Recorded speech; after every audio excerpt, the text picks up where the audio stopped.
Honey, time to get up. Claire's voice was like honey laced with arsenic, cloying, sweet, and carrying a hint of danger. I opened my eyes to see her standing by the bed, wearing nothing but my white button-down shirt. Babe, are you trying to seduce me first thing in the morning? I rubbed my eyes, my voice thick with sleep. Who's seducing you? She blinked her wide, innocent eyes. I just came to tell you breakfast is ready. Breakfast? I raised an eyebrow. Aren't you my breakfast? Claire's expression soured instantly, and she shoved me away. Ethan, Annie is in the next room. I let go with a sheepish grin. Annie is our 5-year-old daughter. I came up with her nickname, short for Anna, hoping she'd always be safe and sound. Claire had a scare during the pregnancy, a near miscarriage that gave me nightmares for 3 months straight. I'm making breakfast. Claire straightened the shirt I'd rumpled, shooting me a glare. I want to see you washed up and at the table in 10 minutes. Yes, ma'am. I gave her a sloppy mock salute. Claire turned and walked out, the hem of the shirt swaying with each step. I sighed. That woman had me wrapped around her little finger. While I was brushing my teeth, my phone buzzed. It was a text from Chloe Stevens, the new intern at work. Ethan, the client, loved the pitch yesterday. Thanks so much for your help. Are you free tonight? I'd love to buy you dinner to say thank you. I stared at the screen, my thumb hovering over the keyboard. Chloe was attractive, with a great figure, but I was a married man. I might enjoy an off-color joke now and then, but I knew where the line was. Have to spend the evening with my wife and kid. Maybe some other time. I typed back, then immediately deleted the conversation thread. At the breakfast table, Claire had already laid out fried eggs, bacon, and toast. She was dressed in sweatpants and a t-shirt, her hair pulled back in a casual ponytail. She looked much more respectable than she had a few minutes ago. Honey, she said, pour me a cup of coffee. Any plans for your day off? I'll pick Annie up from preschool this afternoon, then take her to the amusement park, I said, taking a bite of bacon. This morning, I was thinking I could take my beautiful wife shopping. Claire narrowed her eyes. You came home last night with perfume on your shirt. I nearly choked on my coffee. The office is full of women. It's bound to happen. Is that so? She poked at her fried egg with a fork. I recall your team only has 3 women. One is married, one is a lesbian, and the other quit last week. A chill ran down my spine. Claire knew my work situation inside and out, which wasn't always a good thing. Must have been in the elevator, I said, forcing a calm demeanor. You know how it is in Midtown. Suddenly, she smiled, her eyes curving into crescents. I'm just kidding. Look how scared you are. She reached out and touched my cheek. You're a handsome man, Ethan. It's normal for people to have crushes on you, as long as you know where home is. The words were gentle, but I could read between the lines. After 6 years of marriage, I knew Claire all too well. On the surface, she was a sweet, caring wife, but underneath, she was beautifully, terrifyingly unhinged. Once, after a company Christmas party, a female colleague gave me a ride home because I was too drunk. For the next 3 days, Claire wouldn't let me touch her and went through my phone, blocking every single female contact. You're the only one I want, I said, taking her hand. From college until now, it's been 6 years. You still don't trust me? Of course I do. Claire pulled her hand away and stood to clear the plates. That's why I turned on your location tracking. You don't mind, do you? I opened my mouth and closed it. Arguing with her was pointless. That was a lesson I'd learned the hard way. That morning, I sat outside a dressing room at Saks Fifth Avenue while Claire tried on clothes. Chloe texted again. Ethan, could you take a look at my proposal for tomorrow's meeting? I just emailed it to you. Just as I was about to reply, a slender white hand snatched the phone from my grasp. Who's this? Claire was standing in front of me, wearing a new dress that was breathtakingly beautiful. The intern from work.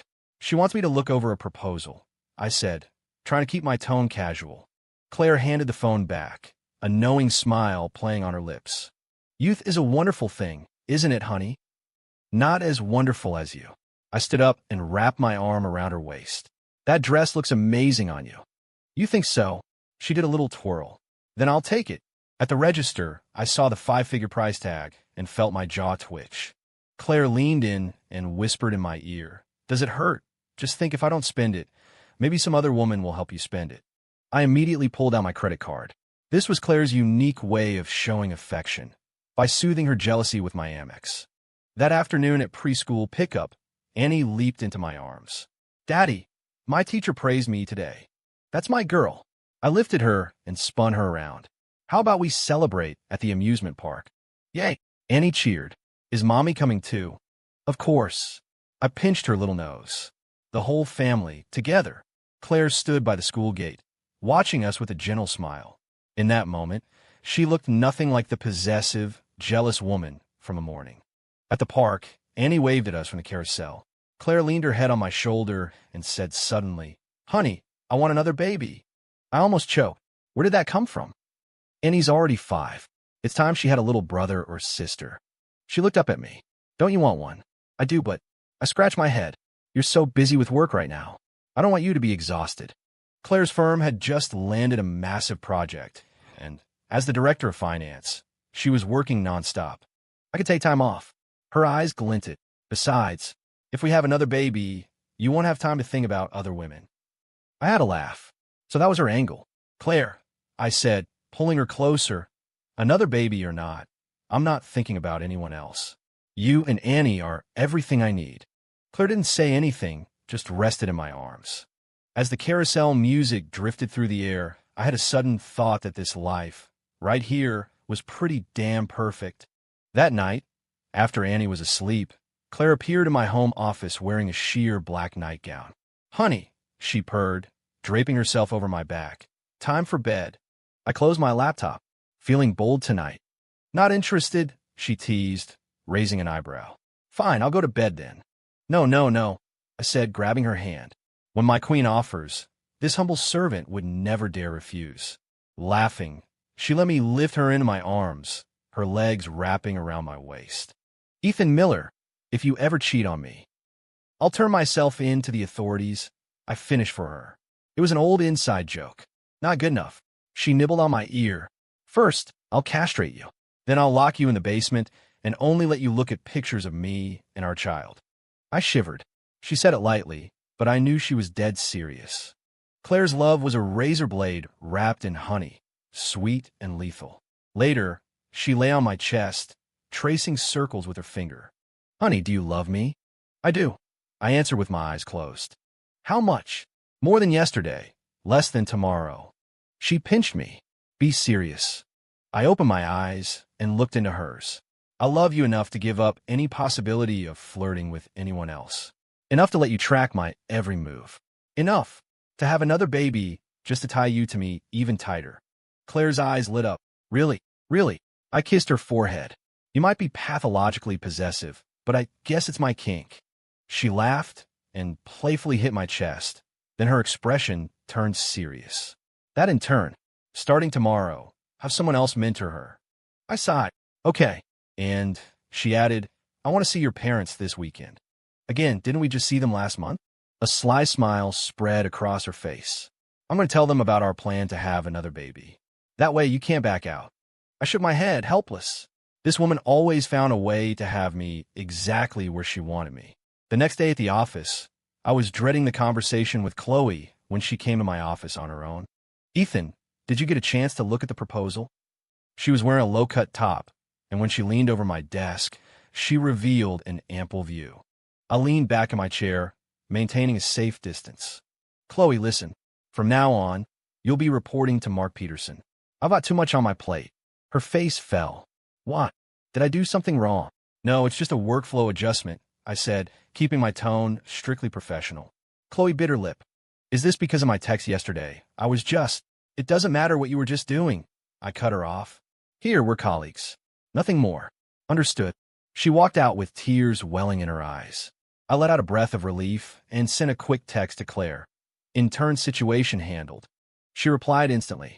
Good boy, you'll get a reward tonight. I smiled and shook my head.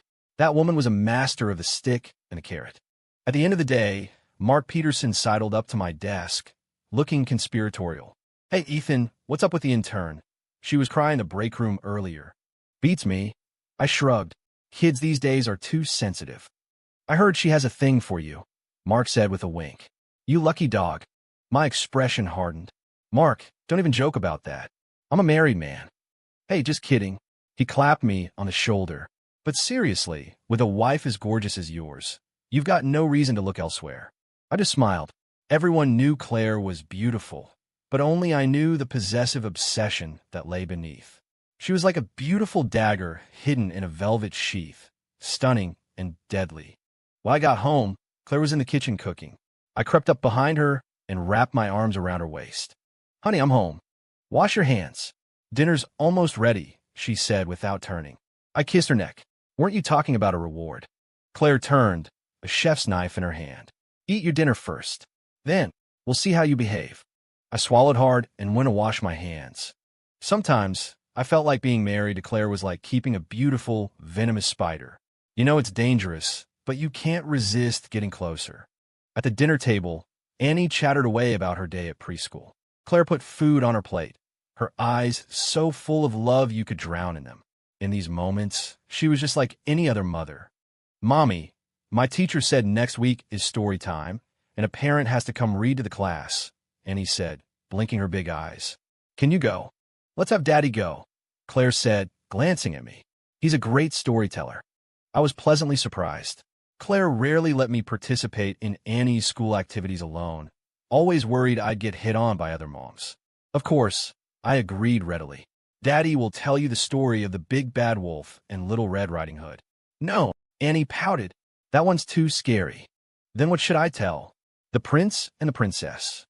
Claire and I looked at each other and smiled. In a child's eyes, the world was always so simple and pure.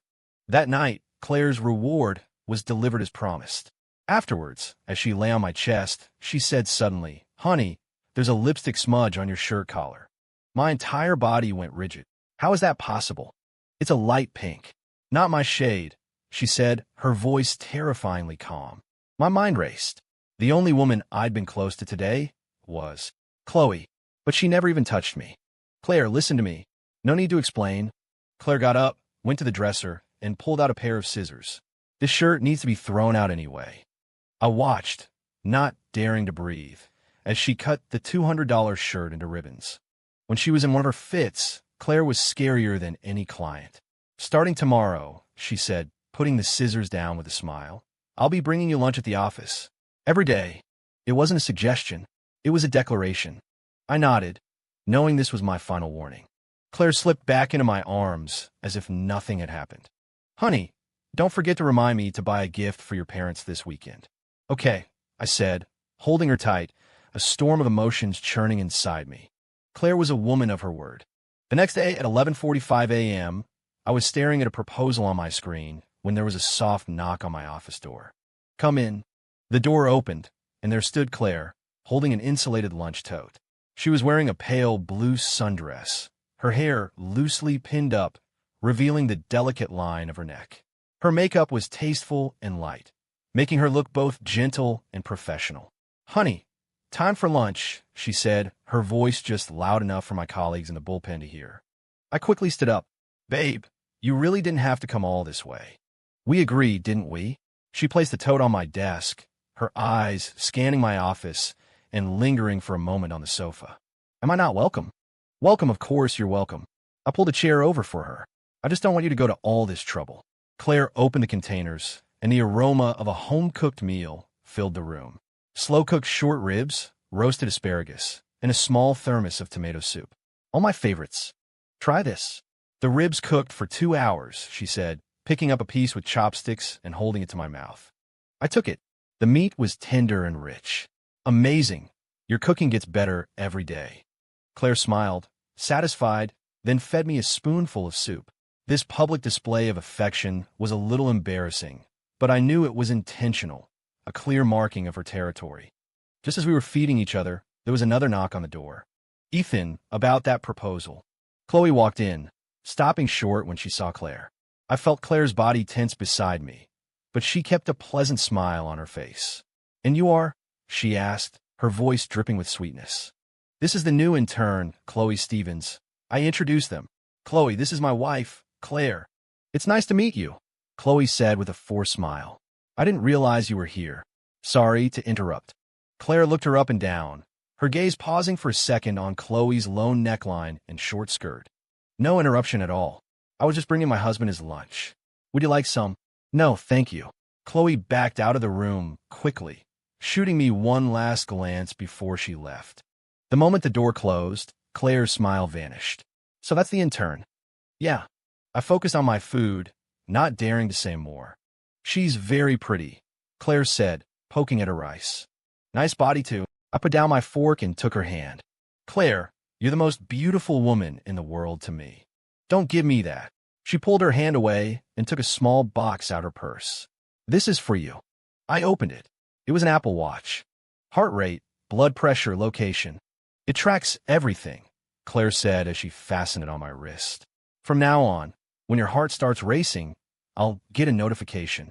I didn't know whether to laugh or cry. Are you planning on monitoring my vital signs? It's for your health, she corrected, then leaned in close, her voice a low whisper. And if I find out you're doing anything with that intern, I'll lock you in the basement where no one can see you but me. I swallowed hard.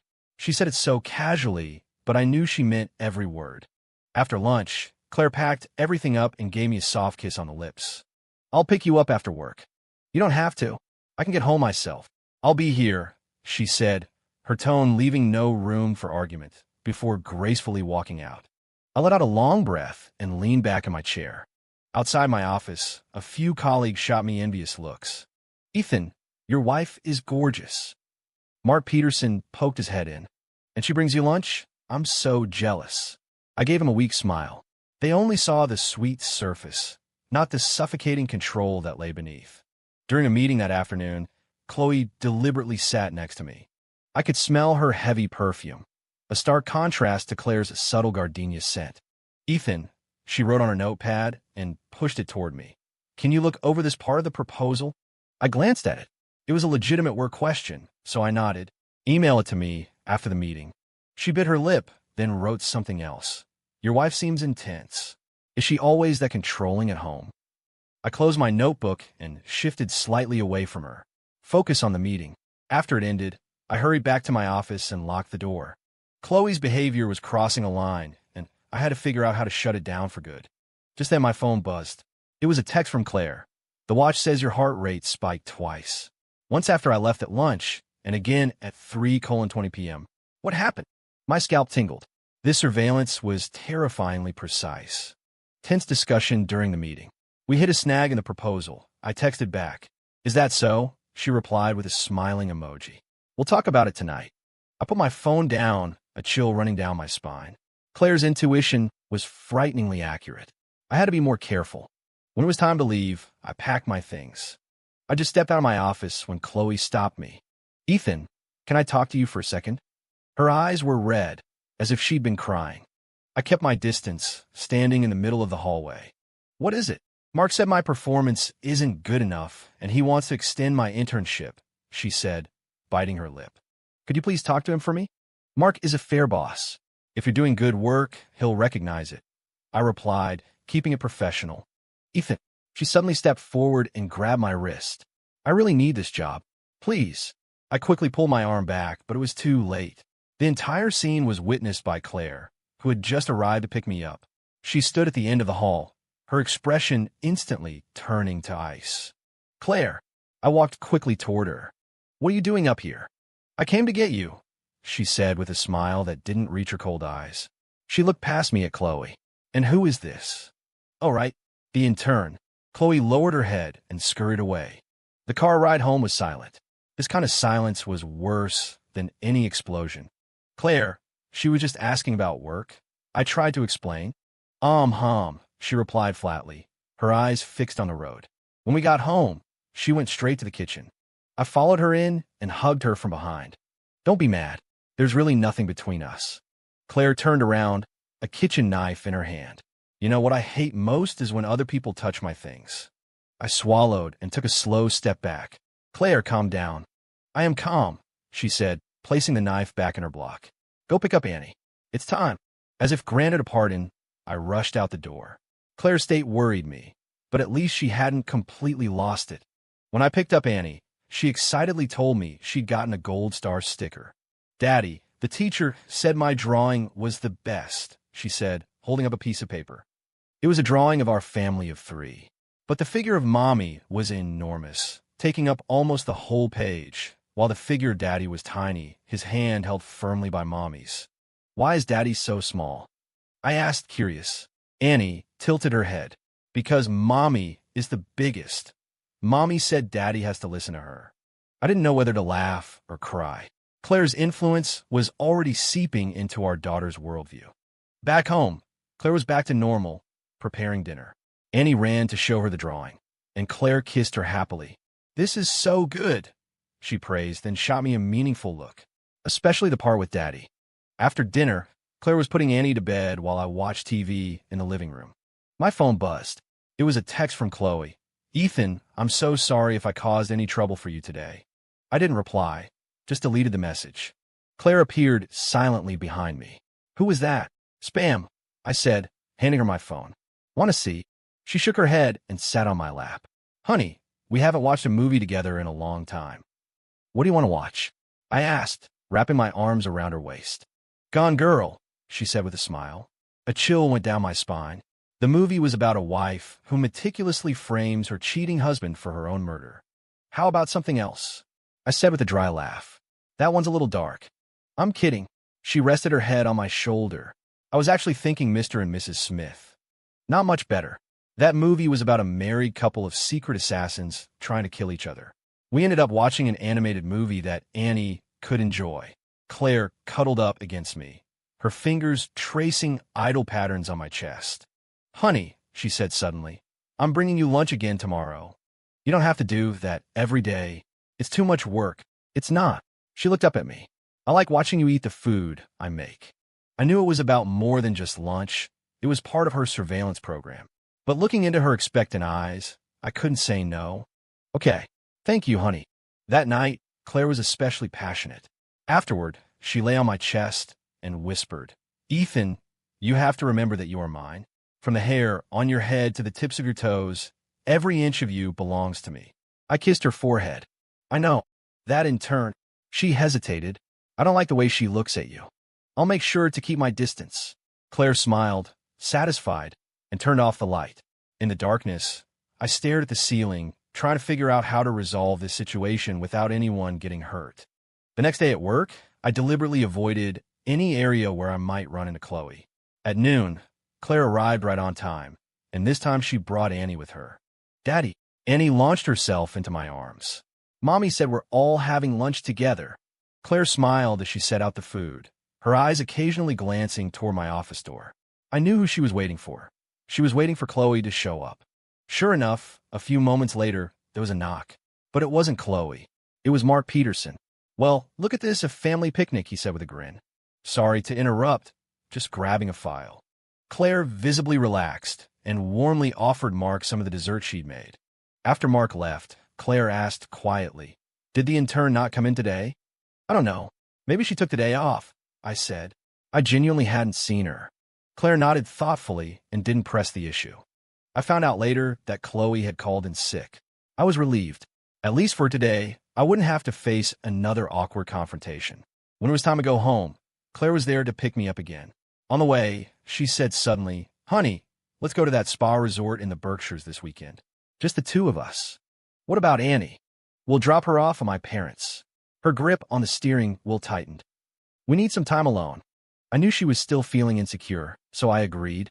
Maybe a short trip would help her relax. That evening, I was working in my office when my phone rang. It was an unknown number. "Hello." "Ethan, it's me." It was Chloe's voice, thick with tears. I think I need to go to the hospital." "What's wrong?" I asked instinctively.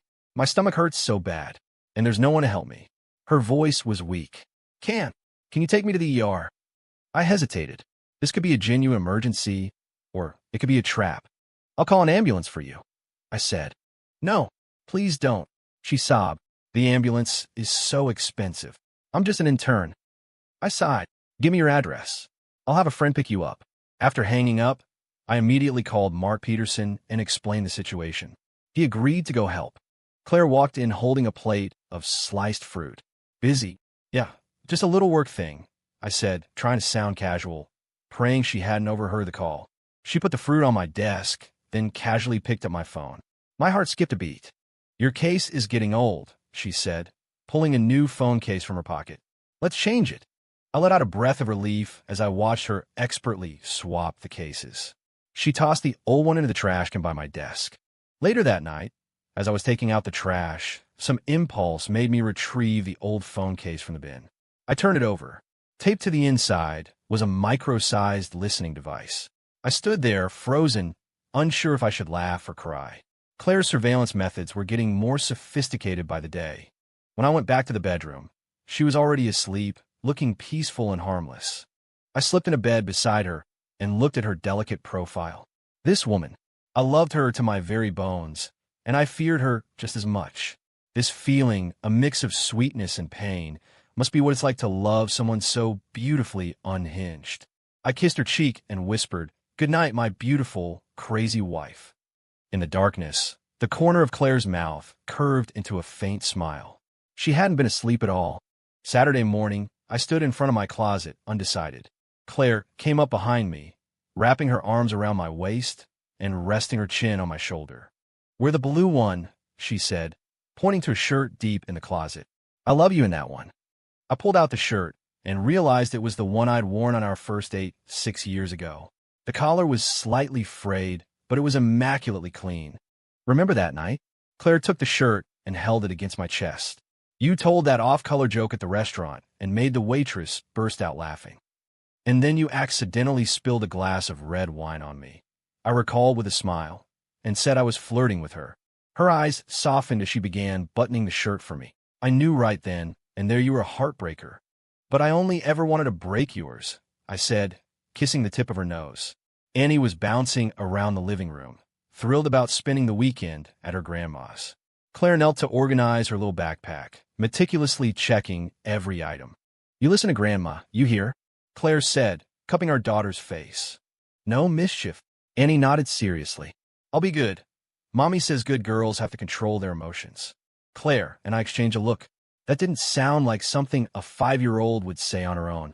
After dropping Annie off at my mother-in-law's, we started the drive out to the spa resort in the Berkshires.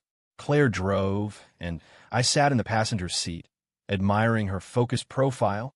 Sunlight streamed through the window, catching on her eyelashes and casting tiny shadows on her cheeks. "What are you looking at?" she asked, glancing at me. "Just wondering how my wife got to be so beautiful." I reached over and gently squeezed her cheek. A small smile touched her lips before she composed herself again. "I booked the couple's suite. It has a private hot spring." "Fancy, Director Thompson," I whistled. "Looks like I'll have to be on my best behavior tonight." "First, you have to pass the test," she muttered under her breath. "What test?" "Nothing." Claire turned on the radio, cutting off any further questions. 2 hours later, we arrived at a Japanese-inspired spa resort. The lobby was elegant, with dark wood, soft lighting, and staff dressed in traditional kimonos. As we were checking in, a young woman in a pink kimono approached with 2 cups of welcome tea. Her head was bowed, but something about her seemed familiar. "Thank you," I said, taking a cup. And then I froze. The hands holding the tray, with their perfectly manicured pink nails, it was Chloe. I nearly dropped the tea. Claire, engrossed in the check-in form, didn't seem to notice my reaction. "Claire," I whispered, "that waitress. What about her?" Claire looked up, her eyes sweeping over Chloe's retreating back. "She's pretty. You like her?" "No, she's—" The words died in my throat. If I told her who it was, Claire would erupt right here in the lobby. But if I didn't, it would be 1,000 times worse when she found out. Claire took the room key and looped her arm through mine. "Let's go, honey." Once the elevator doors closed, I couldn't hold it in any longer. "Claire, that waitress was Chloe Stevens." Her expression didn't flicker. "I know, you know." My eyes widened. "Why else do you think I chose this place?" She smiled up at me, but her eyes were chips of ice. "I wanted to see what you would do when you thought I didn't know." The elevator dinged, announcing our floor. I stood rooted to the spot, a cold dread washing over me. This wasn't a romantic getaway. It was an elaborate loyalty test. In the room, Claire set down her bags and began methodically unpacking. I sat on the edge of the bed, my mind racing. "So, you arranged this? Chloe works here. Her cousin is the manager," Claire said, hanging up a dress. I just gave her a little encouragement. "You encouraged her to try and seduce me?" My voice rose. Claire turned, pressing a finger to my lips. "Sure, don't be so dramatic. I simply provided her an opportunity to get close to you." She tilted her head. If you can resist the temptation, what's there to worry about? I grabbed her wrist. This isn't fair. There's no fair in love, Ethan. Only loyalty. She pulled her hand free and walked toward the bathroom. I'm going to change into my swimsuit. We'll hit the springs. After the bathroom door clicked shut, I collapsed onto the bed, staring at the ceiling. Claire's obsession had reached a new level. From surveillance to active entrapment, I was caught in a web she had spun just for me. My phone buzzed. A text from an unknown number. Ethan, I'm waiting for you at the East Wing Springs. Chloe. I deleted it immediately, resolving not to go anywhere near there. But then Claire's voice came from the bathroom. Honey, can you grab the hair tie for my vanity? I picked up the tie and pushed open the bathroom door. Claire had already changed into a black bikini that made her skin look like porcelain. She was applying lipstick, watching me in the mirror. Thanks. She took the tie, tossed it aside, and asked, Did someone just text you? My heart skipped a beat. Junk text. A realtor. Is that so? She turned, her fingers tracing a line down my chest. Well, let's go for a soak. The public springs were separated by gender. We agreed to meet in the lounge area in an hour. As I stepped into the men's section, I breathed a sigh of relief. At least Chloe couldn't get to me in here. The hot water was soothing, and for a moment I let my guard down, until someone sat down beside me. It was Mark Peterson. Ethan, small world, he exclaimed, slapping my shoulder. You're here for the springs too. I nearly slid under the water. Mark, what are you doing here? My wife won a gift certificate in a raffle. Insisted we come today. He leaned closer, lowering his voice. Hey, isn't that intern Chloe working here? I heard you got a part-time gig. My body tensed. I have no idea. Weird, Mark said, scratching his head. She called in sick all week, said she was really ill, but she's working at a resort? I didn't answer, my internal alarms blaring. This was too much of a coincidence. Mark's presence couldn't be an accident either. After the soak, I quickly showered and dressed, heading to the lounge early to wait for Claire. She was taking a long time. I pulled out my phone and saw a text from her. Honey, I'm not feeling well. Went back to the room. Feel free to look around. See you at dinner. Something was wrong. Claire never canceled plans, especially not during one of her tests. I started walking quickly toward our room. As I passed the East Wing Springs, a familiar voice called out. Ethan. Chloe stood at the entrance, still in her waitress kimono, but the collar was pulled open wider than before. She ran over and grabbed my arm. I finally found you. Her eyes were glistening. I have something important to tell you. I pulled my arm free. What is it? It's about your wife, she said, biting her lip. She didn't pick this place by accident. She's testing you. I know, I said coldly. Chloe looked stunned. Then, did you know she has people watching you, too? My heart tightened. Who? I can't say, but she leaned in close, whispering in my ear. Ethan, I like you. I don't want to see you being controlled like this. We could. Could what? Claire's voice came from behind us. I spun around. Claire was standing there in a bathrobe, her hair still dripping wet. Her expression was terrifyingly calm. Chloe's face went pale, and she stumbled backward. I was just trying to seduce my husband. Claire smiled as she stepped forward. During my carefully orchestrated test, Chloe's eyes widened. You knew I would. Of course I knew, Claire said, taking my arm. I just wanted to see how my husband would react. It all clicked. The whole thing was Claire's setup. She had intentionally created this opportunity for me and Chloe, just to watch my reaction. Claire, let's go back to the room, I said, putting my arm around her waist, desperate to end this farce. She shrugged me off, her eyes fixed on Chloe. Do you know why I chose you? Because you're so obvious. So obvious my husband would never fall for it. Tears streamed down Chloe's face. You're both insane. She turned and ran, not even bothering to fix her loosened kimono. Back in the room, Claire locked the door and sat on the bed, toweling her hair. I stood by the window, unsure of what to say. You passed the test, she finally said. But I saw you hesitate. I didn't. At the entrance to the springs. When she got close to you, you didn't push her away for 3 seconds. Claire looked up. 3 seconds. That's long enough for a heart to flutter. I walked over to her and knelt, taking her hands in mine. In those 3 seconds, I was trying to figure out how to reject a girl without crushing her pride while still keeping my distance. A flicker of something, surprise, relief, crossed Claire's eyes. Really? Really? I said, kissing her hand. Claire, your tests are cruel. To her, and to me. Claire was silent for a moment. Then she suddenly smiled. You know what? I love it when you explain things so earnestly. She pulled me up, pushed me onto the bed, and straddled me. But you still need to be punished. Why? I didn't do anything wrong. Because you have a talent for making people like you, she said, leaning down and biting my neck hard. That's my mark. So everyone knows you're taken. I flipped her over, pinning her beneath me. They don't need a mark. All of me is already yours. As we kissed, Claire's phone rang. She glanced at it. A video call from her mother showing Annie.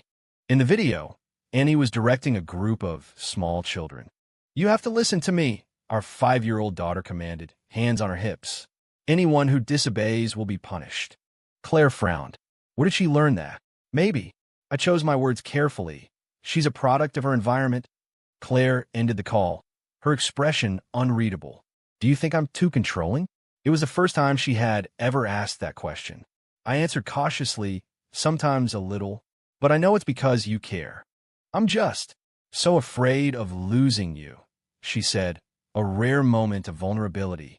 You're so wonderful, so many people like you. I held her close, but you're the only one who's my wife. For dinner, Claire had booked a private Japanese-style room. She ordered a bottle of sake. We sat cross-legged on the tatami mats, drinking across the small table. Actually, Claire said, her cheeks flushed, I knew you had nothing going on with that in turn. Then why did you?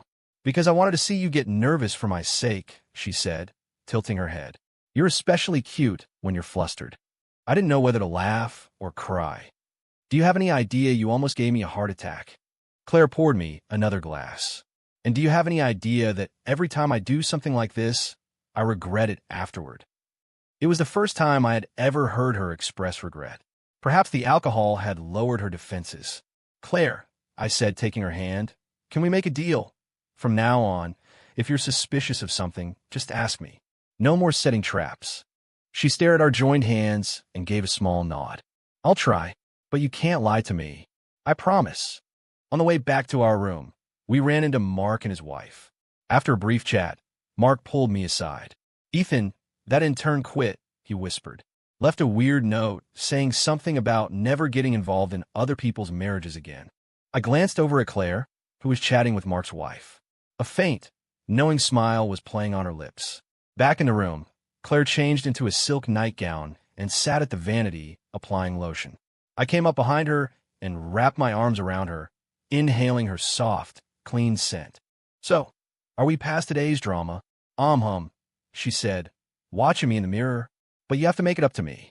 How do I do that? Claire turned, her finger tapping my chest. Tonight, we're going to play a game. She pulled a silk tie from the drawer. You're the kidnapped CEO, and I'm the beautiful villain. I raised an eyebrow. Feeling adventurous? You're the one who likes role-playing, right? She pushed me onto the bed and tied my wrist with the tie. This time, I'm in charge. I let her, watching as she climbed on top of me, looking down with sparkling eyes and parted lips, a vision of danger and desire. Tell me, she said, her hands closing around my neck with just enough pressure to be thrilling. Do you love me? I do. I gasped. How much? Enough to let you tie me up for the rest of my life. Claire smiled and leaned down to kiss me. The kiss was both tender and savage, as if she wanted to consume me whole. Afterward, she untied the tie and gently rubbed the red marks on my wrists. Did I hurt you? It was worth it, I said, pulling her into an embrace.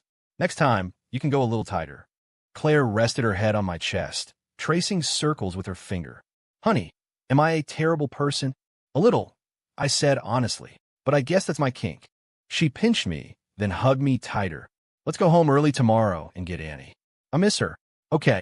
Outside, steam from the hot springs curled into the moonlit air. Claire was already asleep in my arms, her breathing even. In this moment of peace, she looked so innocent, nothing like the manipulative mastermind from earlier in the day. I kissed her forehead gently and closed my eyes. This trip may have started as a test, but somehow it had brought us closer. Perhaps this was the nature of our love, a constant dance between control and trust, fear and devotion.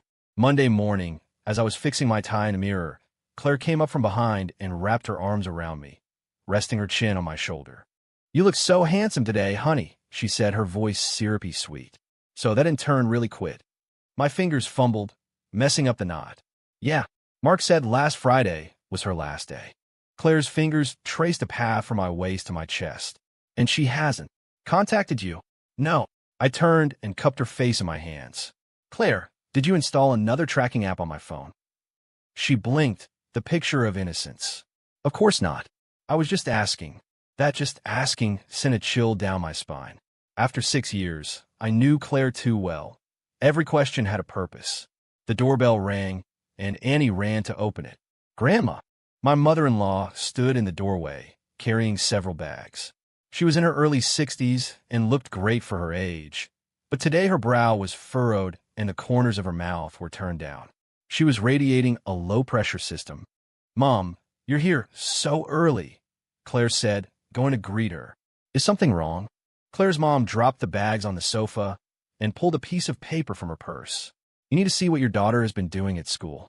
I took the paper. It was a child drawing of a dozen stick figures bowing to a large-headed doll wearing a crown. Scribbled above, it were the words the Annie Alliance. "What is this?" I asked, confused. "It's a gang she organized at preschool." Her mother's voice trembled. "She demands the other children call her Queen Annie, and anyone who disobeys has to stand in the corner." Annie stood nearby, her little face set in a defiant pout. "They wanted to. Leo said I was the prettiest and should be the queen." Claire knelt and put her hands on Annie's shoulders. "Sweetheart, you can't treat your friends like that. Everyone should be equal." "But Mommy, didn't you say you have to be in control?" Before Annie could finish, Claire clapped a hand over her mouth. I looked from Claire to her mother, and suddenly it clicked. Annie was mimicking Claire's behavior. Control, command, punish. My mother-in-law sighed heavily. "The teacher needs to see you both today. Claire, this child is becoming more and more like you were at her age." The color drained from Claire's face. "Mom, like her when she was little." I pressed. Just as her mother was about to speak, Claire cut her off. "Honey, you should get to work.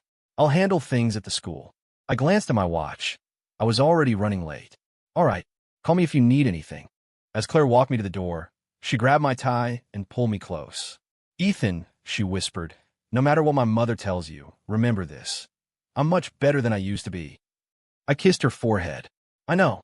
You're my perfect, possessive wife." The atmosphere at the office was strange. As I walked in, conversations stopped abruptly, and I caught a few odd glances. Mark Peterson knocked and entered my office, his face grim. "Ethan, we have a problem." He handed me his phone. The screen showed a post on an anonymous industry forum titled, "Creative Director at Major Ad Agency Harris's Intern." The full story. I scanned the post. While no names were used, the details were specific enough to point directly to me and Chloe. The post alleged that Director M had used his position to verbally and physically harass Ms. S, leading to her resignation under duress. This is a complete fabrication. I slammed the phone down on my desk. I had zero contact with Chloe outside of work. Mark patted my shoulder. "I believe you, man, but HR is already investigating. The board is taking this very seriously, especially with the whole #MeToo movement." I sank into my chair, my head buzzing. If this blew up, it wouldn't just affect my career. Claire would. As if on cue, my phone vibrated. It was a text from Claire. "School situation handled. Annie suspended for 3 days. How are things on your end?" I hesitated, then replied, "A small issue came up. I'll tell you at home." The moment I hit send, my phone rang. It was Claire. "What issue?" she asked, her voice sharp. "It's nothing, just—" "Ethan," she interrupted, "I already found the forum post about your company." My scalp tingled. "How? How did you know?" "I have keyword alerts set up. Anything with ad agency and harassment gets pushed to me," she said, her tone terrifyingly calm. "We'll talk when you get home." After she hung up, I stared blankly at my computer. Claire's surveillance wasn't just on me anymore. It extended to the entire internet. This pathological need for control would have sent anyone else running for the police, but damn it, I loved her. At the end of the day, I was standing outside the office building, debating whether to call an Uber, when a familiar white BMW pulled up. The window rolled down to reveal Claire's face, hidden behind a pair of large sunglasses. Get in. The tension in the car was thick enough to cut with a knife. Claire drove in silence, her knuckles white on the steering wheel. Claire! Don't! We'll talk at home. As we passed a bakery, she suddenly slammed on the brakes. Wait here. She got out and hurried inside. 5 minutes later, she returned with 2 boxes and dropped them in my lap. For you. I opened one. It was a heart-shaped strawberry shortcake with "My Man" written in chocolate script.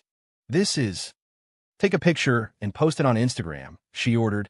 Caption: Love cake from the wifey. #blessed. I did as I was told, feeling like a teenager being forced to declare his loyalty. After she inspected my post, her expression softened slightly. When we got home, Annie was drawing in the living room. She ran over and hugged my leg. Daddy, I got suspended. I picked her up. I know, sweetheart. No more Annie Alliance at school, okay? Why not? Didn't Mommy say she's the queen of our house? Annie asked, tilting her head. Claire, who was taking off her shoes, froze. When did I say that? Last night, Annie said earnestly. You said Daddy belongs to you, and you had to put your mark on him. Claire's face flushed. That was a joke between adults. Her mother emerged from the kitchen with a fruit platter. Children are sponges. They become what they see. Her words were like a slap in the face to both of us. We looked at each other, speechless. After dinner, my mother-in-law asked to speak with me alone. We went out to the balcony. She lit a cigarette, a rare sight. Ethan, Claire never told you about her teenage years, did she? She asked, exhaling a plume of smoke. I shook my head. She just said she was rebellious. Rebellious? Her mother gave a bitter laugh. When she was 14, the boy she had a crush on talked to another girl. So she put a dead mouse in the girl's backpack. At 16, she stalked a classmate for a month just because the girl emailed me to say Claire was bullying her. A chill went down my spine. Claire had never mentioned any of this.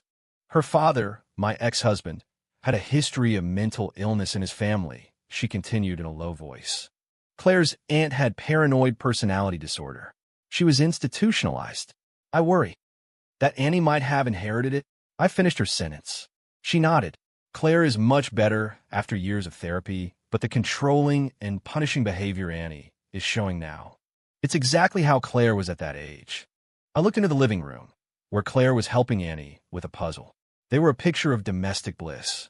It was hard to imagine such a dark genetic legacy hiding behind that beautiful scene. I'll keep an eye on it, I told her. Maybe we should find a child psychologist for Annie. Her mother stubbed out the cigarette. Claire will never agree. She's always been in denial about her own issues. She paused. Ethan, if one day Claire's behavior spirals out of control, you have to protect yourself and Annie. Her words sounded like a grim prophecy. I nodded, my mind a chaotic mess. Back in the bedroom, Claire was changing into her pajamas, her back to me. What did my mom say to you? She asked without turning.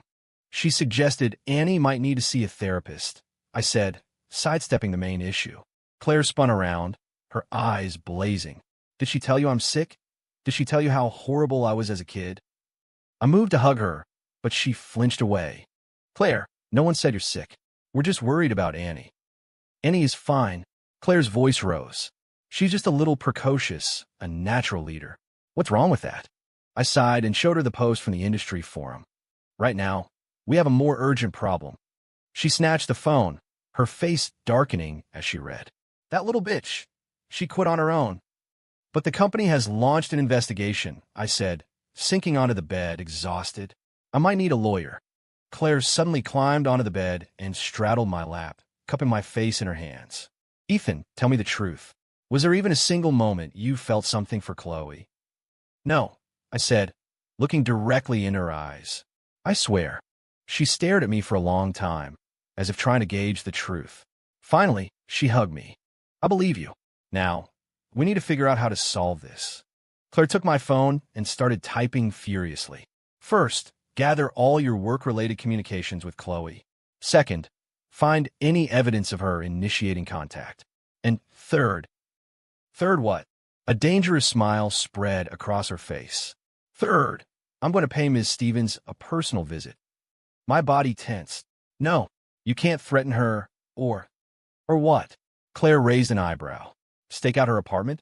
put a tracker on her car, send anonymous complaints to her new job. She shook her head. Honey, you're underestimating me. That was exactly what I was afraid of. I had no idea what Claire was capable of. Her possessive nature, when directed at protecting her family, could be terrifyingly boundless. The next day, I took the day off. We took Annie to an indoor playground. My mother-in-law had been right. Annie displayed a level of control far beyond her years, ordering other kids to line up for the slide and scolding those who didn't listen. Annie, I said, crouching down to her level, you can't order people around. You have to be nice. But they won't listen to me, she stomped her foot. Mommy says you have to be in control. Claire quickly cut her off. Mommy said you need to control your emotions, not other people. Annie's lip trembled. Then why does Mommy get to control Daddy? The question hit us like an arrow. We looked at each other, seeing the shock and a flicker of shame in each other's eyes. On the way home, my phone rang. It was the head of HR informing me that the investigation was complete. Due to insufficient evidence, the accusation was dropped, but I was advised to be mindful of professional boundaries. I let out a sigh of relief and told Claire the news. She just sneered. Not good enough. What's not good enough? This result, she said, her eyes fixed on a road. Chloe Stevens has to pay. A knot formed in my stomach. Claire, don't do anything stupid. It's over. She didn't answer. Her grip on the steering wheel simply tightened. That night, after Annie was asleep, Claire brought a file from her office and tossed it on the coffee table. Look at this. I opened it. Inside were screenshots of Chloe's social media, her home address, even her family members' employers. The most shocking part was a collection of intimate photos of her with a married vice president from my company. How'd you get all this? My voice trembled. I have my ways, Claire said dismissively. Tomorrow, these photos will find their way to the VP's wife's inbox. I closed the file. No, this is too much. Wasn't it too much when she slandered you? Claire's eyes glinted dangerously. I'm going to teach her what happens when you mess with Ethan Miller. I pulled her into my arms, trying to calm her down. Claire, listen to me. Revenge won't make us feel better. We have Annie. We have a good life. It's not worth risking it for someone like her. Her body was rigid, but she slowly relaxed into my embrace. Then what do you suggest we do? Nothing, I said, holding her face. The best revenge is living well. Look at me. I have a gorgeous wife, an amazing daughter. What does she have? A married lover. Claire finally smiled, though it was a little forced. Sometimes I hate how decent you are. It's not decency, I said, kissing her nose. It's strategy. I know what's most important to me. You and Annie. She leaned against my chest, idly twisting the hem of my shirt. Ethan, if I really am sick, would you still love me? You just love in a special way, I said, stroking her hair. And I happen to be uniquely equipped to handle it. She looked up at me, her eyes wet. What about Annie, if she's like me? We'll help her, I said firmly. We'll teach her the right way to love. Through connection, not control. Claire was silent for a long time before she finally whispered, I made an appointment with a child psychologist for tomorrow. For Annie.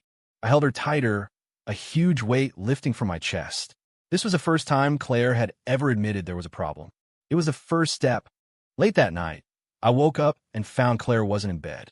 I found her in Annie's room, sitting by the bed, gently stroking our daughter's hair. She's going to be okay, I whispered from the doorway. Claire looked back at me, her face pale as porcelain in the moonlight. I just want her to be happier than I was. In that moment, I saw the vulnerability beneath her iron shell. Her possessiveness, her need for control. It all stemmed from a deep-seated insecurity and a profound fear of loss. I walked over and pulled my wife and daughter into a single embrace. We're all going to be happy. For the first time in a long time, there were stars visible in the New York sky. I remembered something Claire often said. Love is like underwear. To everyone else, it might look too tight, but only the person wearing it knows if it's comfortable. In the waiting room of the child psychology clinic, Annie sat on my lap, flipping through a picture book. Claire kept checking her watch, her fingernails tracing faint lines on the leather sofa. Her mother stood by the window, her back as rigid as a statue. Family of Anna Miller? A nurse called out. Claire shot to her feet, her knee knocking against the coffee table. Ignoring the pain, she swept Annie into her arms. Let's go, sweetheart. Dr.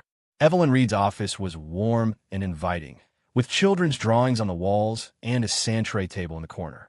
But the doctor's eyes were sharp, cutting straight through the soft facade. Based on my initial observations and your descriptions, Dr.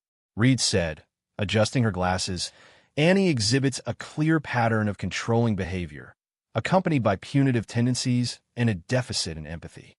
Claire's fingers dug into my arm. What does that even mean? A lot of kids go through phases like this. Individual behaviors are common. Dr. Reed conceded, opening a file, but the combination, the duration, and the family history. We don't have a family history. Claire's voice rose, and Annie squirmed in her lap. Her mother spoke up suddenly. Claire, the doctor needs to know the truth. The air in the room turned to ice. I watched my mother-in-law's trembling lips, suddenly understanding what was coming. Claire's father. She took a deep breath. His death wasn't an accident. It was suicide. He suffered from paranoid personality disorder. When he had an episode, he would. She couldn't continue, tears streaming down her face. Claire froze as if struck by lightning. Annie reached up to wipe her mother's tears. Don't cry, Mommy. Dr. Reed asked gently. Ms. Thompson, you didn't know about your father's condition? I knew it was suicide. Claire's voice was a raw whisper. But I didn't know it was because. She turned to me, a strange light in her eyes. Ethan, take Annie outside. I picked Annie up and left the office. Just before the door closed, I heard Claire's shattered question. Mom, why are you only telling me this now? In the hallway, Annie played with my tie. Daddy, why is Grandma crying? Because. She's remembering something sad, I said, kissing her forehead. Sweetheart, do you like telling the other kids what to do? Annie tilted her head. I do. If they don't listen, they have to be punished. Like Mommy does to you. My heart stopped. What does Mommy do to me? Mommy says if Daddy isn't good, he has to sleep on the sofa. Annie said, perfectly mimicking Claire's tone. And she puts little eyes in Daddy's phone. The office door opened and Claire emerged, pale and holding a diagnostic report. The doctor said, it could be early onset conduct disorder with controlling traits. She recommends behavioral therapy and medication. The last word hung in the air like a death sentence. Claire suddenly tore the report to shreds. What does she know? Annie is just a little advanced for her age. Her mother followed her out, looking 10 years older. Dr. Reed stood in the doorway, her expression troubled. Ms. Thompson, medication is only a last resort. But without intervention, Annie's behavioral patterns will become more. Shut up. Claire scooped up Annie and stormed out. By the time I caught up to them in the parking garage, Claire had already started the car. She rolled down the window, her eyes wild. I'm going to find out what really happened to my father. You take Annie home. Claire, calm down. I am calm. She slammed her foot on the gas, the tires screeching as she sped away. I stood there holding Annie, clutching a torn piece of the diagnostic report. It read, family therapy is strongly advised, as parental behavior patterns have a significant impact on the child. Back at the office, Mark Peterson sidled up to me. Ethan, the VP just transferred that kid from your team to a new project. I stared at my computer screen. The anonymous forum post about me had new replies.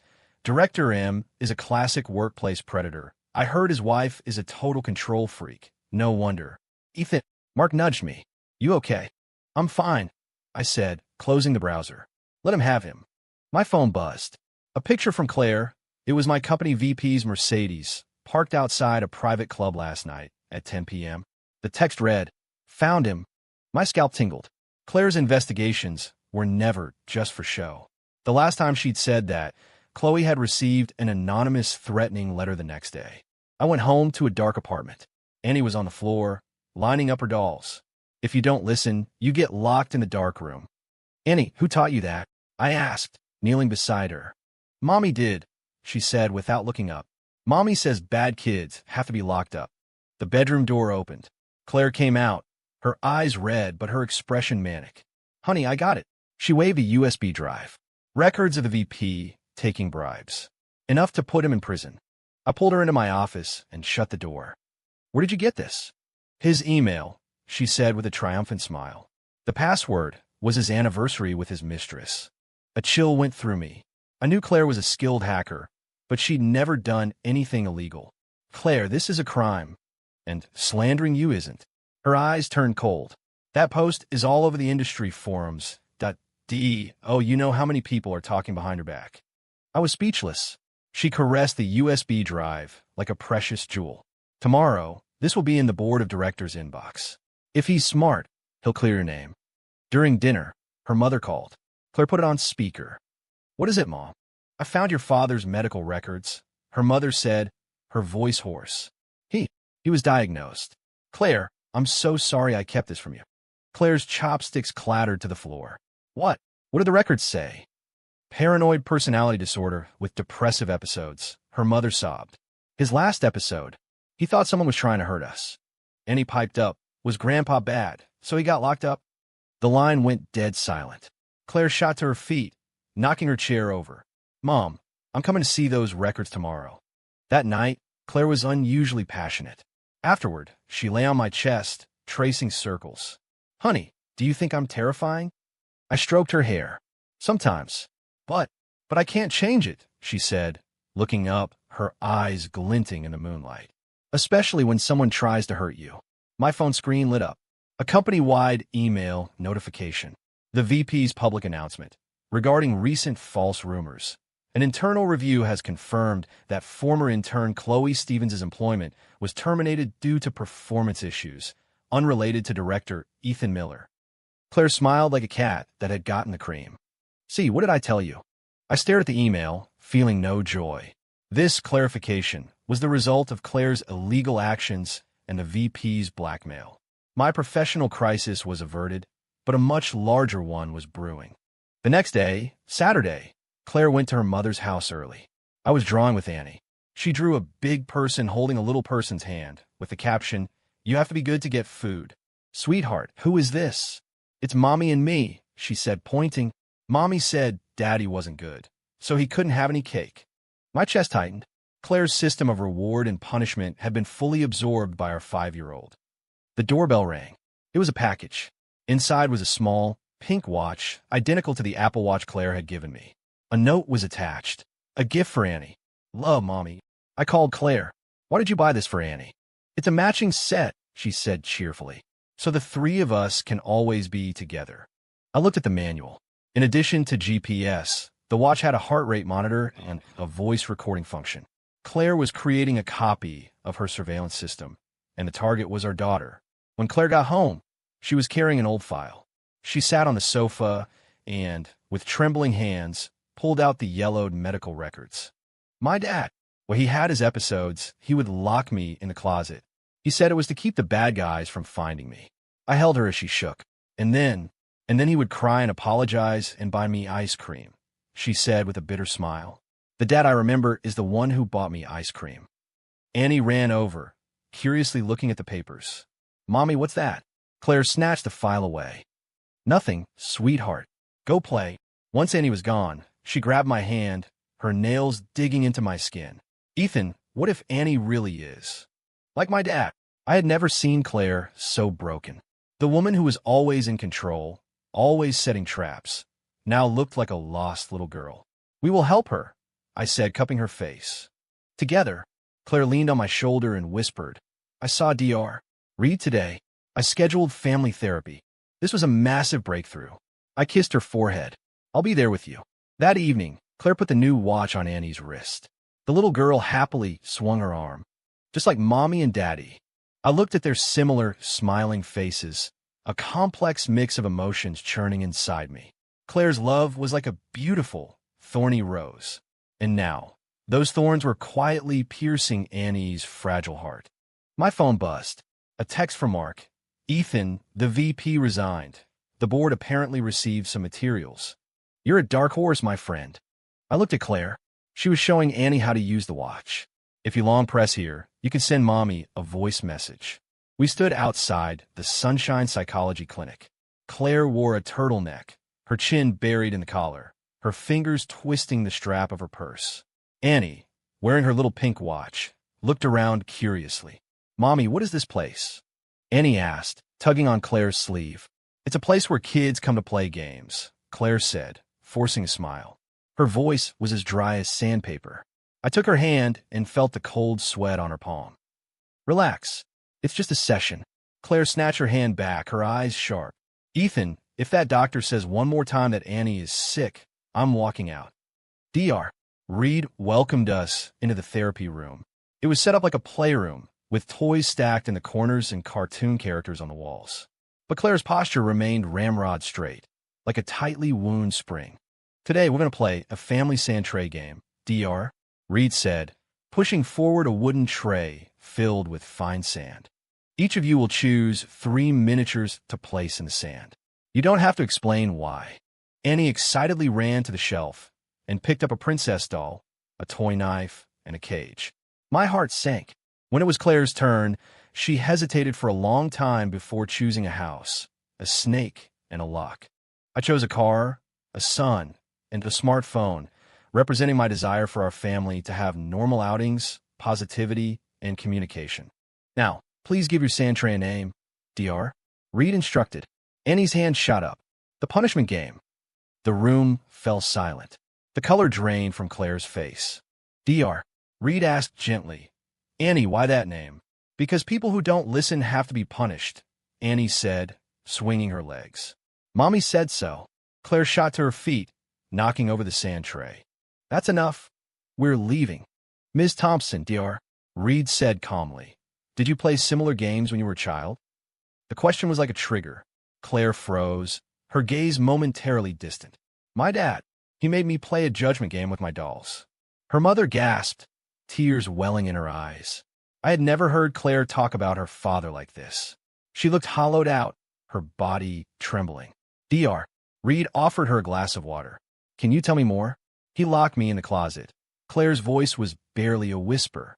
He said there were bad people outside, and he made me judge the dolls. If a doll was disobedient. She couldn't finish, her nails digging into her palms.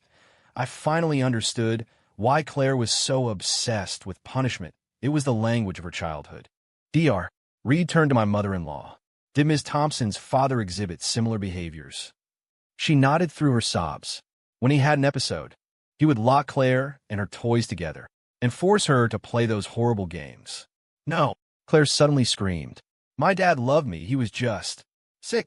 She collapsed to the floor, hugging her knees like a lost child. Annie, terrified, started crying and ran into my arms. I was holding our daughter with one arm and reached for Claire with the other, but she shoved me away. Are you satisfied? Claire glared at Dr. Reed, her eyes burning with rage, dredging up all my family's dirty laundry. Ms. Thompson, your controlling behavior toward Annie mirrors your father's, Dr. Reed said, meeting her gaze. The only difference is that you've wrapped the punishment in the language of love.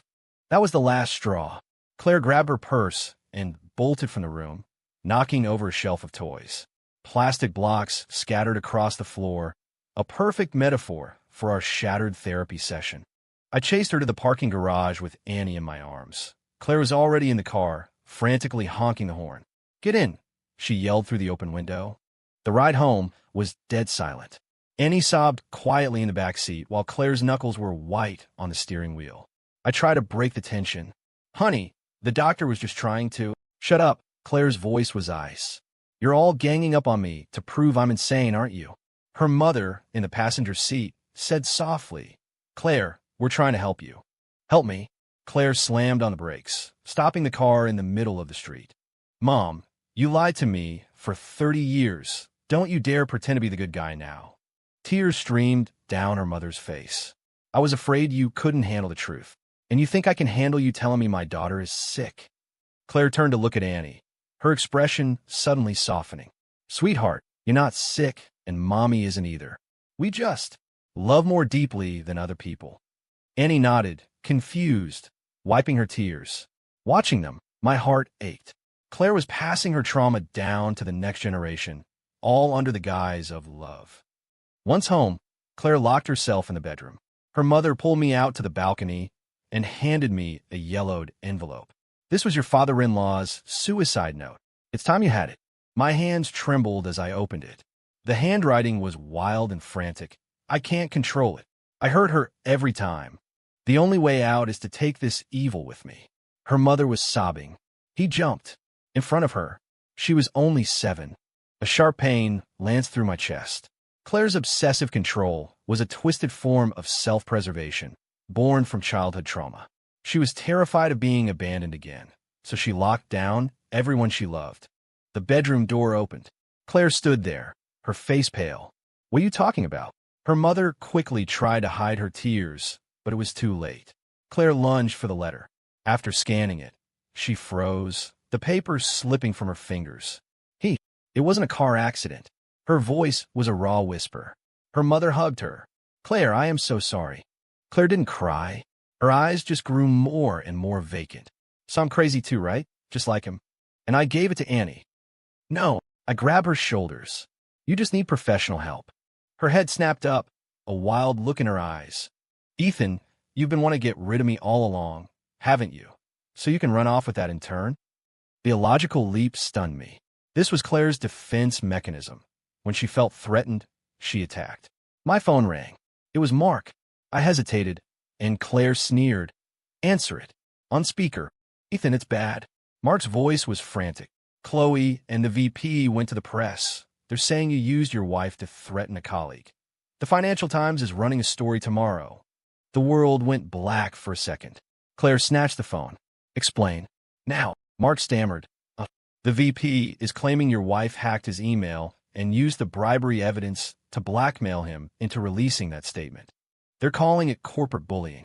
A cold smile touched Claire's lips. "Interesting." She hung up, walked straight to her office, and opened her laptop. I followed her and watched as she began typing furiously, lines of code flashing across the screen. "Claire, what are you doing?" "Finding more evidence," she said, her eyes glued to the screen. "If they want to play, I'm happy to oblige." I put my hand on hers. "Stop. Don't do anything else illegal. I'll handle this." She shook me off, her eyes manic. "You'll handle it? Like you handled it last time, by waiting to be slandered?" She laughed. "Honey, did you think I didn't know you still have a picture of Chloe on your phone?" My blood ran cold. "What picture?" "Last Wednesday. The selfie she sent you," Claire said, opening my photo gallery. "You deleted it, but it was backed up to the cloud." The photo showed Chloe in a low-cut top, making a kissy face. I had no memory of saving it. It must have been an automatic backup. "Claire, she obviously sent that to—" "I know," she said, her tone suddenly calm. "That's why I prepared a welcome gift for her." She opened a folder. Inside were intimate photos of Chloe and the VP, dating back 6 months, long before I'd ever met Chloe. "They were already having an affair," Claire said with a sneer. "The VP told Chloe to get close to you. They wanted to force you to quit so the VP's brother-in-law could have your job." I was too shocked to speak. Claire hadn't just uncovered the truth. She had hard evidence. But her methods, these photos, "Sync from his cloud," she said dismissively. "Now, you either let me handle this my way, or you wait to become tomorrow's headline." I was trapped. Claire's way was illegal, but doing nothing would mean career suicide. Finally, I gritted my teeth. "Give me the evidence. I'll go through a lawyer." Claire raised an eyebrow, surprised by my defiance. "Suit yourself," she said, closing the laptop. "But don't say I didn't warn you that the legal route is slow." At dinner, Annie asked, "Mommy, why isn't Daddy wearing his watch?" Claire's hand paused midair. I realized that at some point, I had taken off the watch she gave me. "Daddy's watch is broken," I said with a weak smile. "I'll get it fixed tomorrow." Annie showed off her own little watch. "Mine isn't broken. I even recorded my teacher singing today." "Claire," and I looked up at the same time. "What recording?" "You just press here," Annie demonstrated proudly. "My teacher said kids who don't listen have to stand in the corner." I recorded everything. The color drained from Claire's face. She took Annie's watch and scrolled through the audio files. There weren't just recordings of the teacher. There were the secrets of other kids who wet the bed, who stole an eraser, all collected by Annie. "Sweetheart," I asked as calmly as I could, "why did you record these?" "It's fun," she said innocently. "Leo wouldn't play with me, so I told him I'd tell everyone he wets the bed, and then he listened." A sick feeling churned in my stomach. This was beyond childish mischief. This was calculated blackmail. But Claire smiled, stroking Annie's head. "So smart. But this is our little secret. Don't tell anyone else." Her mother put down her chopsticks, her voice trembling. Claire, you can't encourage this. Mom, Claire cut her off coldly. Mind your own business. Late that night, I tossed and turned in bed. Claire lay with her back to me, her shoulders rigid. I tentatively placed a hand on her waist. She didn't move away, but she didn't turn toward me either. Claire, I whispered, we need to talk. About what? Her voice was muffled. About how I'm crazy. About how I passed it on to Annie. I turned her to face me and saw her tear-streaked face. The woman who was always in control, always one step ahead, was as fragile as glass. Let's go see DR. Read together tomorrow. Please, I said, wiping her tears. Not for Annie. For you. Claire closed her eyes, tears rolling down her cheeks. Ethan, if I really am a monster, will you still love me? Yes, I answered without hesitation. No matter what. She opened her eyes and looked straight into mine. Then what if? What if I asked you to quit your job, to get away from all this drama? I froze. That job was the culmination of a decade of hard work. But the woman in front of me needed me more. Give me a week to transition my projects, I said finally. Claire stared at me, as if she hadn't expected me to agree. She collapsed into my arms, sobbing. I'm sorry. I know I'm crazy, but I can't stop. I held her tightly, my own heart breaking. In that moment, she wasn't a possessive wife or controlling mother. She was just a girl, haunted by the demons of her childhood. The New York sky was dark and overcast. A storm was coming, and our family was heading right into the eye of it. Tuesday, 7:00 a.m. The shrill ring of my phone shattered the morning quiet. I groggily answered. It was Annie's preschool teacher, her voice urgent. Mr. Miller, it is imperative that you and your wife come to the school today. The situation is extremely serious. I was instantly awake. What happened? Annie organized a punishment alliance. She's been using audio recordings to threaten her classmates. The teacher's voice was grave. One of the parents has already called the police. I hung up and turned to Claire. She was already awake, staring at the ceiling, her eyes empty. Trouble at school? She asked softly, as if she'd been expecting it. They found out about the recordings, I said, omitting the part about the police. She shot out of bed and grabbed her tablet. The screen lit up with a dozen unread notifications from the parent group chat. The top message read, "We must condemn Anna Miller's bullying." She opened a link to a long post from another parent, detailing how Annie had used her watch's recording feature to collect secrets and blackmail other children into joining her alliance. The post included photos of Annie standing on a chair, lecturing a group of terrified-looking kids. Ow! My throat was tight. How did this happen? Claire's fingers flew across the screen, pulling up the monitoring data from Annie's watch. A week's worth of audio files were listed, each labeled with a child's name and their secret. Leo's bedwetting, Sarah's stolen lipstick, Mike's cheating on a spelling test. She's a fast learner, Claire said with a bitter smile. Much more efficient than I was at her age. I stared at her in disbelief. You can smile? The school wants to see us, and a parent might have called the cops. The cops. The color finally drained from her face. For what? It was just kids playing around. Threatening classmates with blackmail isn't playing around. I raised my voice, then quickly lowered it. Claire, this is serious. Annie could be expelled. Even worse. Worse than what? Her eyes narrowed. Child Protective Services could get involved. They might investigate our home environment. I said, the words feeling like poison in my mouth. Claire threw back the covers. I'm taking a shower. We'll be at the school in an hour. No one is taking my daughter. As the shower started, my phone rang again. It was the head of HR. Ethan, the VP filed a police report against your wife for corporate espionage. The police were just here looking for you. I told them you were out for the day. My vision tunneled. What evidence do they have? Digital footprints of her hacking his email, he said, his voice low. Ethan, this is blown up. The board is asking you to take an immediate leave of absence pending the investigation. I hung up and robotically got dressed, my mind a blank slate. Professional crisis, school crisis, legal crisis. The dominoes were all falling. The bathroom door opened. Claire emerged in a towel, her skin flushed. Who was that? I hesitated, then decided on the truth. HR. The VP went to the police. He's accusing you of corporate espionage. The hand, toweling her hair, paused. He dare. He has proof, I said wearily. Claire, we are now facing 4 major crises. Annie's school situation, a potential CPS investigation, your legal trouble, and my career being over. She was silent for a moment, then laughed humorlessly. 5. What? The 5th crisis, she said, her back to me as she stood before her closet. My mental health, and the traits Annie may have inherited. I was stunned. It was the first time Claire had ever openly admitted she had a problem. Wear this, she said, tossing me a dark blue suit. It looks more professional. We need to make a good impression at the school. An hour later, we were standing in the principal's office. Across the desk sat the principal, the teacher, 3 parent representatives, and a uniformed police officer. Annie sat in a small chair in the corner, swinging her legs, looking completely unfazed. Mr. and Mrs. Miller, the principal said, adjusting his glasses, this is an extremely grave matter. We have received formal complaint from 7 families, alleging that your daughter has engaged in systematic bullying. One of the parents stood up, his face red with anger.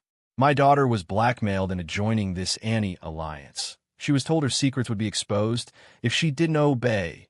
This is psychological terrorism. Claire cut him off coolly. It was a children's game.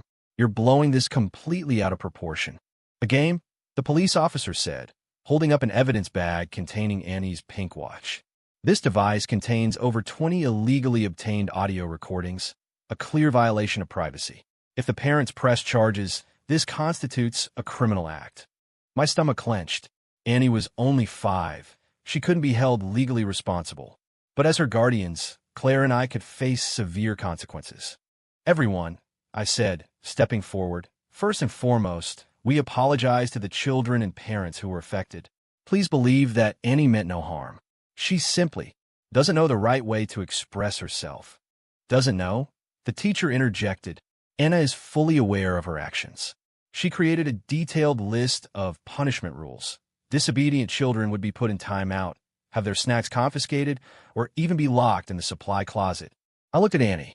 She was studying everyone in the room with Claire's trademark calculating gaze, assessing, searching for weaknesses.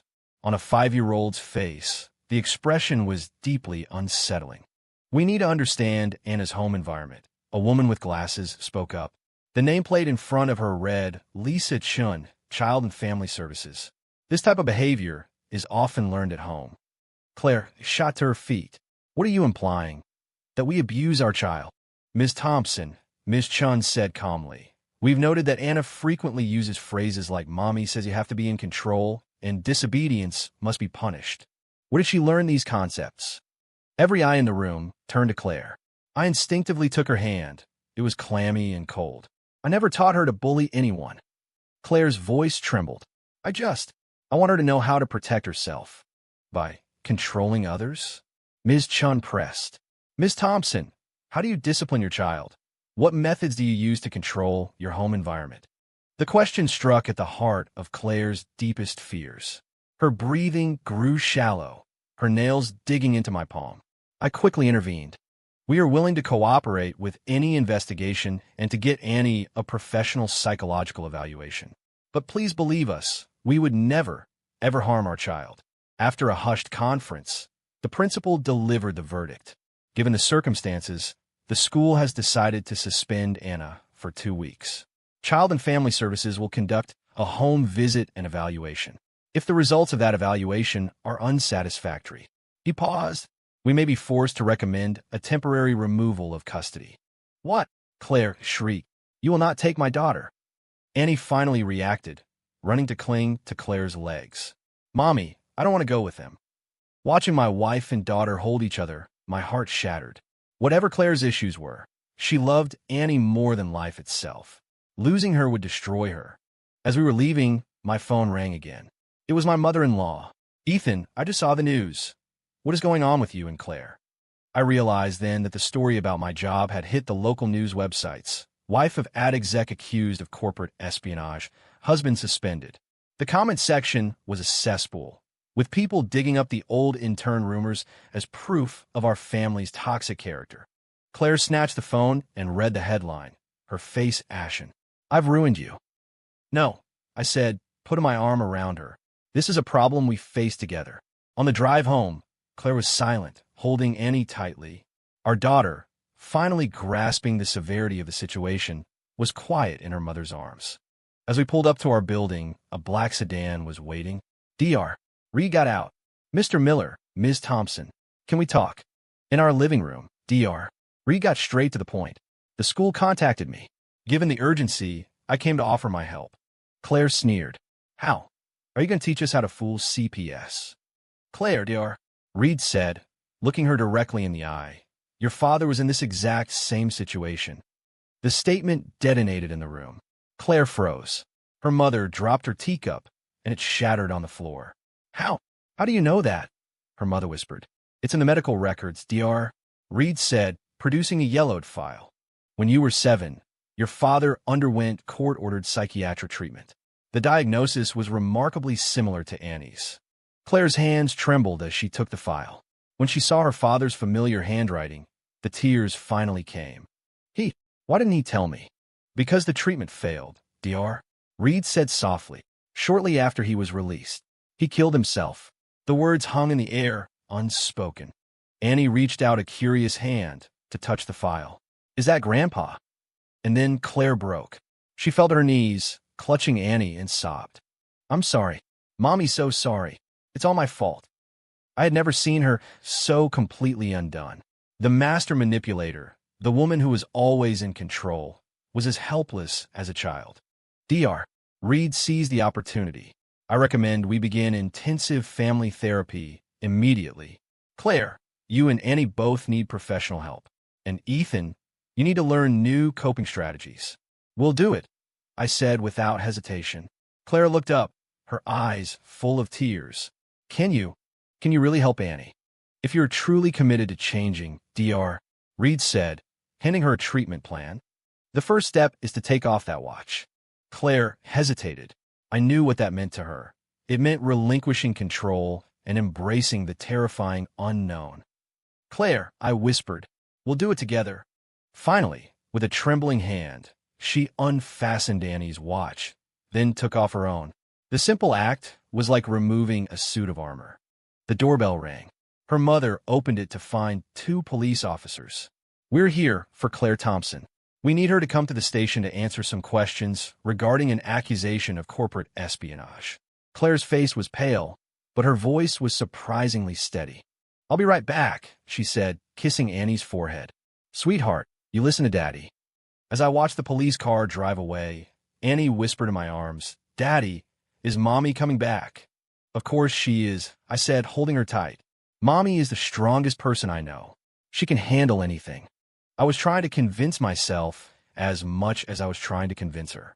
That night, with Claire still not back, I received a text. The evidence is solid, but the VP has agreed to drop the charges on one condition. You resign. Come to the office tomorrow to sign the papers. I smiled bitterly. My career in exchange for Claire's freedom. It was a fair trade. Late that night, the lock turned. A weary Claire walked in. I rushed to her. Are you okay? Yes, she said, leaning against me. The VP took a settlement and changed his story to a misunderstanding. I breathed a sigh of relief, not asking where the money came from or what method she'd used. All that mattered was that she was home. I quit my job, I told her. I'm going in to finalize it tomorrow. She looked up, her eyes filled with guilt. I'm so sorry I destroyed your career. It's okay, I said, stroking her hair. We can start over. She rested her head on my chest. Dr. Reed gave me my father's therapy journals. He tried to change. He just couldn't stick with it. We will, I said, kissing the top of her head. For Annie. For us. Suddenly she asked, if I get better, if I become normal, will you still love me? The question broke my heart a little. Claire, I love you. The whole person. The obsessive, controlling part is just one piece of you. It's not all of you. She clung to me like a drowning person to a raft. I'll try. For you and Annie. I'll really try. In that moment, I saw a flicker of hope. After the longest night, dawn was finally coming. The next morning, sunlight streamed through the curtains. Claire was still sound asleep, a rare sight. She looked peaceful, like any other wife and mother. I got up quietly to make breakfast. The doorbell rang. It was Ms. Chun from CFS for the home evaluation. Mr. Miller, she said, looking around our clean living room. I'd like to get a sense of your daily family life. Just as I was about to answer, Annie ran out of her room, holding a piece of paper. Hi, this is the good behavior chart Mommy and I made. I looked at the chart in surprise. It was covered in star and smiley face stickers, marking Annie's accomplishments, sharing toys, helping a friend, not using mean words. Mommy says we're starting over, Annie announced proudly. I'm going to be a good girl. Ms. Chen's expression softened. This is wonderful. And where is your mother? She's sleeping, Annie whispered. She cried a lot last night, and Daddy sang to her. I felt a little embarrassed, but Ms. Chen just smiled. It's a beautiful thing when a family supports each other. The evaluation went surprisingly well. When Ms. Chen saw Dr. Reed's treatment plan and Claire's father's medical file, she noted that this was a complex situation with hereditary factors and promised to report the family's proactive commitment to change to her superiors. When Claire woke up around noon, she was panicked. I messed it up, didn't I? Quite the opposite, I said, showing her Annie's chart. Your daughter was your best advocate. Claire's eyes welled up. I missed it. It's okay, I said, holding her. This is a marathon, not a sprint. There will be plenty more moments. That afternoon, I went to my office to sign my severance papers. My colleagues gave me looks of pity and curiosity. I ignored them. As I was packing my personal items, Chloe appeared in my doorway. Ethan, she said, looking at the floor, I'm so sorry. I never thought it would get this out of control. I gave her a curt nod, not wanting to engage. The VP used me, she said, her voice choked with tears. He promised me a full-time position if I got close to you. Then he made me write that post. It's over now, I said, closing a box. I wish you the best. Walking out of that building for the last time, I took a deep breath. A decade of my life gone, but strangely, I didn't feel loss. Compared to what my family had just been through, my job seemed insignificant. When I got home, Claire and Annie were at the dining table with construction paper and glue. Annie ran to me, holding a lopsided paper house. Look, Daddy, our new house. Claire smiled. Dr. Reed suggested we use art therapy. We're starting with paper models. I knelt to admire my daughter's creation. It's beautiful. What's this little room here? That was Mommy's surveillance room. Annie explained matter-of-factly. But now it's a flower garden. Claire and I looked at each other and smiled. It was a small change, but for our family, it was a monumental leap. That evening, per Dr. Reed's instructions, we held our first family meeting. Each of us took turns sharing our feelings and needs without interruption. For the first time, Claire practiced listening instead of controlling. For the first time, I practiced expressing my true feelings instead of placating, and Annie practiced using words, not threats, to get what she wanted. Before bed, Claire said, I invited my mom over for tomorrow. I was surprised. She had refused to see her mother since the truth about her family's history came out. There are some things I need to ask her, face to face, she explained softly, about my dad's treatment, why it failed. I squeezed her hand. Do you want me there? She shook her head, then nodded. Let's do it together, but it's mostly a conversation between me and my mom. Late that night, I lay in bed with Claire resting in my arms. The past week had been a nightmare, but a seed of hope had been planted in the ashes. Honey, she whispered in the darkness, if the therapy works and I stop being so possessive, will you get bored? I smiled and kissed her forehead. We can find new hobbies, like role-playing a normal, healthy couple. She pinched me, then laughed softly. Seriously, though, I'm scared of changing.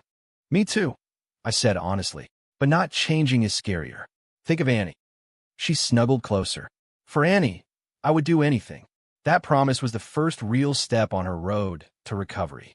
The path ahead was long, but for the first time, our family was finally moving in the right direction. The sky over New York was unusually clear, and a few stars were visible. I thought of Claire's old saying about love being like underwear. Our love was finally changing from something suffocatingly tight to a pair of comfortable pajamas, still intimate, but with enough room for both of us to breathe.